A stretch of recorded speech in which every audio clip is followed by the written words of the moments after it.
좋으신 주님의 은혜가 우리 모두 함께 하시기를 바랍니다. 오늘 우리가 함께 나눌 말씀은 시편 13편입니다.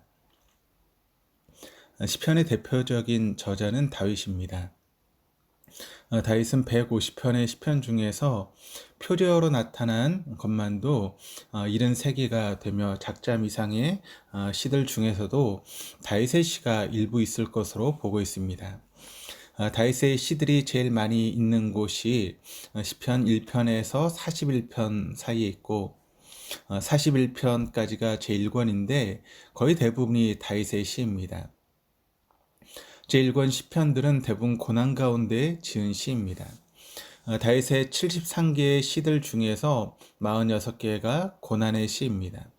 46개 중에 27개가 바로 제1권에 포함되어 있습니다. 다윗의 시를 통해서 볼 수 있듯이 다윗의 인생에 왜 그렇게 고난이 많았을까요? 왜 그렇게 원수들이 많았을까요? 왜 그렇게 자신을 죽이려고 위협하는 자가 많았을까요? 하나님께서 다윗을 사랑하지 않았기 때문에 다윗에게 그렇게 많은 고난이 있었을까요?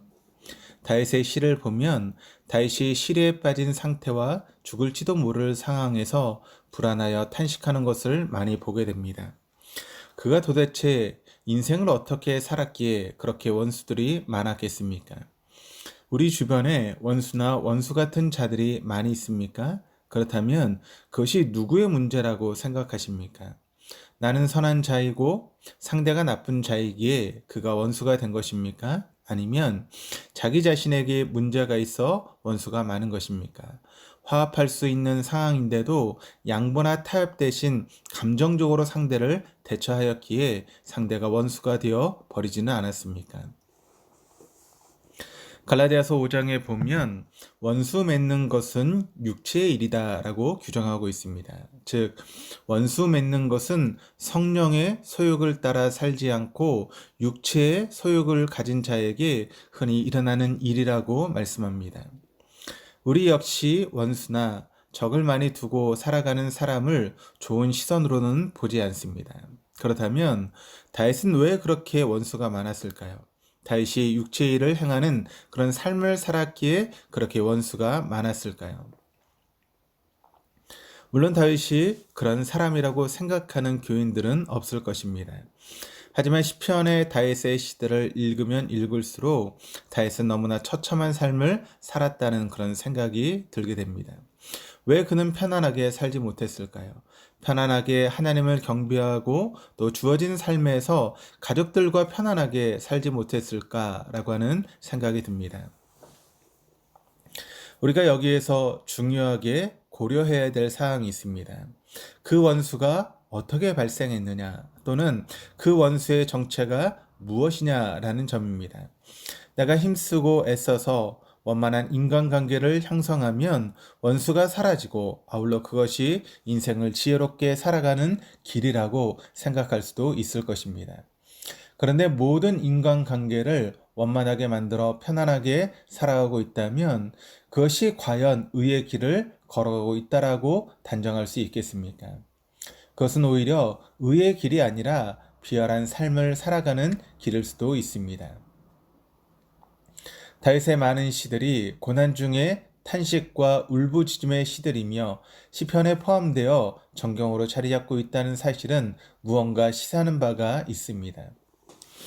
우리 인생에서 원수로 인해 겪는 고난은 의의 길을 걸어갈 때 발생하는 것임을 보여주는 것입니다. 이 세상에서 바르게, 정직하게, 의롭게 살아가는 자들에게 원수가 전혀 없을 것이라고 생각하십니까? 그렇지 않습니다. 내가 하나님의 의와 공도를 행하면 행할수록 이 땅에서는 고난을 피할 수가 없으며 그리고 그로 인한 원수 발생도 피할 수가 없는 것입니다. 그러니까 단순히 성령님의 뜻을 거스러 악행을 행함으로 원수를 맺는 것과는 차원이 아주 다릅니다.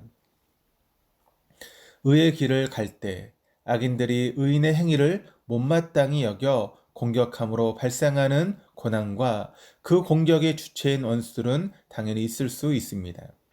다윗이 이새의 아들로서 양을 치며 조용히 살았다면 그에게는 원수들이 많이 없었을 것이고 또 많은 고난도 겪지 않았을 것입니다. 그러나 그런 조용한 삶을 살았다라면 그가 결코 시편의 시들을 짓지 못했을 것입니다. 다윗은 하나님의 택함을 받고 이스라엘 왕으로서 기름 부음을 받았습니다.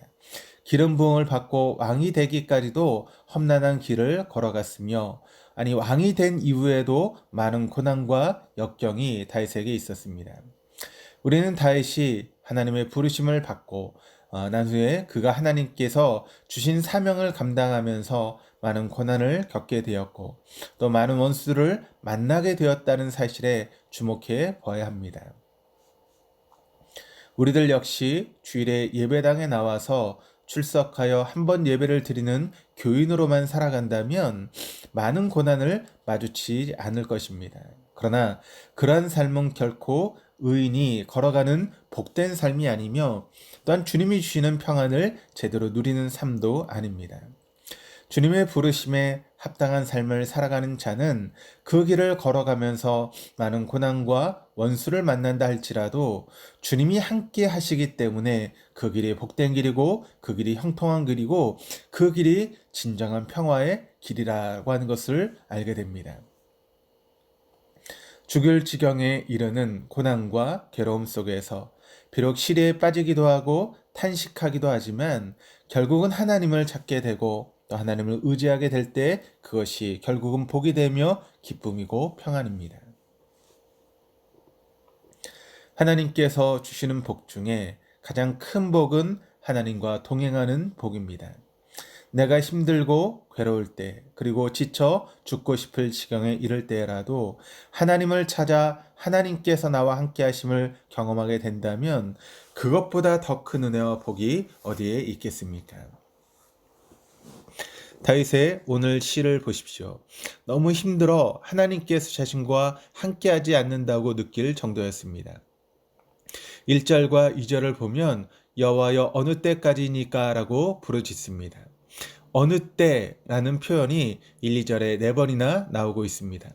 하나님께서 어느 때까지 나를 잊으시고 나에게 보이지 않으시고 숨으십니까? 라고 하는 그런 표현입니다. 그리고 자신의 영혼이 번민하고 종일토록 마음이 근심하는 것으로 지쳐있기에 어느 때에 그것이 끝나겠습니까?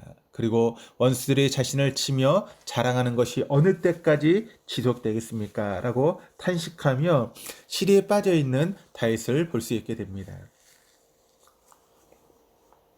우리 인간은 기약 없는 기다림에 지칠 때가 많이 있습니다. 오랫동안 기다리지 못합니다. 그런데 인내하지 못하는 자는 하나님의 뜻을 이룰 수가 없습니다. 고난 속에서 하나님의 섭리를 생각해야 됩니다. 반드시 하나님께서 언젠가 나를 도울 것이다 라고 하는 그런 믿음에 근거한 소망을 가져야 됩니다. 이런 소망이 있으면 우리는 기다릴 수 있는 것입니다. 다윗이 1, 2절에 절망에 빠져 그저 탄식만 했다면 그는 범인과 다를 바가 없었을 것입니다. 다윗은 답답한 심정 가운데 하나님께 기도하고 있습니다.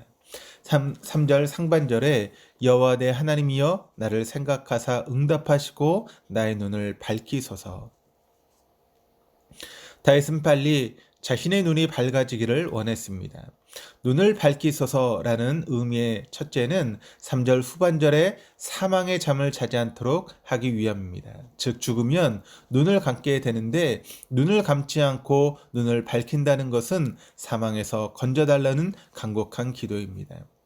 눈을 밝히소서라는 두 번째 의미는 하나님을 보게 해달라는 의미입니다. 다윗은 절망 속에 하나님께서 숨어 있으시다고 탄식했지만 실제는 하나님께서 멀리 계셨던 것이 아니라 다윗 옆에 계셨으며 단지 다윗이 그 하나님을 보지 못했을 뿐입니다. 그래서 다윗은 자신과 함께 하시는 하나님을 보기를 희망했습니다.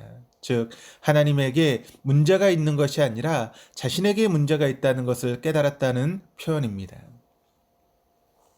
우리 역시 하나님의 부르심을 받고 살아오고 있다면 언젠가 함께 하시는 하나님을 볼 수 있는 밝은 눈이 있어야 합니다. 5절과 6절에서 다윗의 확신을 볼 수 있습니다. 다윗의 신앙을 엿볼 수 있는데 바랄 수 없는 중에 바라고 믿는 믿음입니다. 5절에 기뻐하리이다. 그리고 6절에 찬송하리니라고 하는 것은 미완령 시제형으로 사용되었습니다. 즉 내가 주님의 구원을 기뻐할 것이고 주님의 은덕을 찬송할 것인데, 이는 미래에 주님이 자신을 구원해 주실 것이고 은덕을 베풀어 주실 것에 대한 확신에서 나온 표현입니다. 그러니까 1절과 2절만 보면 교인들이 세상에서 겪는 어려움 속에서 절망에 빠져 탄식하며 호소하는 것과 다를 바 없는 내용입니다. 시가 여기서 그쳤다면 그것은 단순한 탄식 시에 불과합니다. 하지만 다윗은 절망 중에 기도하였고 나아가 하나님께서 자신을 고난으로부터 구원해 주실 것을 믿었습니다. 다윗은 그의 고백에서 볼 수 있듯이 하나님의 은덕을 받고 살았습니다. 그리고 하나님의 사랑을 의지하며 살았습니다. 그래서 그가 확신에 차서 기뻐하고 찬송할 수 있었습니다. 5절의 사랑은 히브리어 헤세드를 번역한 단어입니다. 이 단어는 하나님의 언약적인 사랑을 의미합니다. 값없이 주시는 하나님의 구원의 은혜입니다. 그러니까 다윗은 하나님의 언약, 즉 말씀을 의지하여 확신에 찬 고백을 하였습니다. 절망 속에서 사망의 잠에서 구원해 주실 분이 바로 하나님이심을 믿었습니다. 우리가 하나님을 기뻐하며 찬송할 수 있는 것은 과거부터 사랑과 은덕을 베푸신 하나님의 신실하심에 대한 확신이 있어야 함과 동시에 하나님께서 구원하신다는 언약의 말씀을 의지할 때 가능합니다. 하나님의 언약, 하나님의 구원의 말씀을 의지하는 자만이 절망 속에서도 기도할 수 있습니다. 그리고 절망 속에서도 하나님께서 나와 함께 하신다는 사실을 잊지 마시기를 바랍니다. 단지 자신이 느끼지 못할 때가 있을 뿐입니다. 하나님께서는 언제나 택하신 자와 함께 하십니다. 그러므로 오늘도 함께 하신 하나님을 볼 수 있는 밝은 눈을 통해 함께 하시는 하나님을 경험하시고 또 어려움 가운데 기도하시고 확신에 차서 기뻐하며 찬송할 수 있는 저 여러분 될 수 있기를 주님의 이름으로 축원합니다. 기도하시겠습니다. 하나님 아버지, 언제나 사랑으로 베풀어 주신 은혜에 감사드립니다. 시대에서 빠져나오지 못하는 자들에게 소망이 되시는 아버지를 볼 수 있는 밝은 눈을 허락하여 주옵소서. 하나님께서 원하시는 의의 길을 걸어가면서 겪는 고난을 두려워하지 않게 하여 주옵소서. 언제나 사랑과 은덕을 베푸시는 하나님을 생각하여 기뻐하며 찬송하는 우리 모두가 되게 하여 주옵소서. 감사드리며 예수 그리스도 이름으로 기도드립니다. 아멘.